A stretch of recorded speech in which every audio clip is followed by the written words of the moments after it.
आप सभी का स्वागत है हमारे यूट्यूब चैनल सीके क्लासेज में। आज हम आप सभी को फ्लेमिंग के बाद दाएं हाथ के नियम के बारे में बताने वाले हैं। एक कक्षा 10 व 12 की बोर्ड परीक्षा में ये प्रश्न पूछा जाता है, इसलिए आज हम इस प्रश्न को लेकर के यहाँ पर आएंगे। सबसे पहले यहाँ पर चित्र बना हुआ है, इस चित्र के माध्यम से जो परिभाषाएँ लिखी हुई हैं इसको हम समझेंगे। तो यहाँ पर ये आपका फ्लेमिंग के दाएं हाथ का जो है चित्र बना हुआ हाथ का, इसमें जो अंगूठा है वो चालक की गति की दिशा को बताता है, और जो आपकी तर्जनी यानी आपकी जो तर्जनी उंगली है वो चुंबकीय क्षेत्र की दिशा को बताता है, और जो बीच की उंगली यानी जो मध्यमा है वो धारा की दिशा को बताता है। तो आइए परिभाषा को समझते हैं। परिभाषा आपका है, यदि हम अपने दाएं हाथ की तर्जनी, मध्यमा अंगुली तथा अंगूठे को इस प्रकार फैलाएं कि तीनों एक दूसरे के लंबवत हों।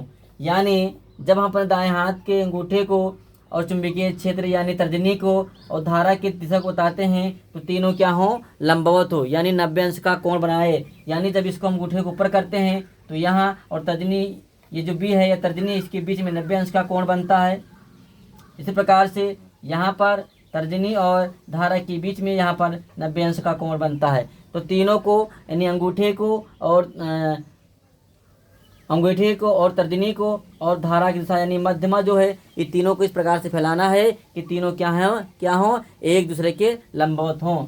तो हम समझेंगे यदि हम अपने दाएं हाथ की तर्जनी, मध्यमा अंगुली तथा अंगूठे को इस प्रकार फैलाएं कि तीनों एक दूसरे के लंबवत हों। और यहाँ पर लंबवत भी हो रहा है, एक सीधी जा रही है ये भी लंबवत है, ऊपर जा रहा है ये अंगूठा वो भी लंबवत है, और धारा यानी जो मध्यमा है ये भी नीचे ये भी क्या है, लंबवत है, 90 अंश का कोण बना रही है। तो तीनों एक दूसरे के लंबवत हों तब तर्जनी चुंबकीय क्षेत्र, यानी जो तर्जनी ये है ये चुंबकीय क्षेत्र की दिशा को बताती है, और जो मध्यमा है ये बीच वाली है ये धारा की दिशा को बताती है, तथा अंगूठा चालक की गति की दिशा को, और जो अंगूठा ये आपके है ये चालक की गति की दिशा को बताता है। तो इस प्रकार से हम फ्लेमिंग के दाएं हाथ के नियम के बारे में जानकारी प्राप्त करते हैं। अगर हमारी वीडियो पसंद आए तो लाइक और सब्सक्राइब करें।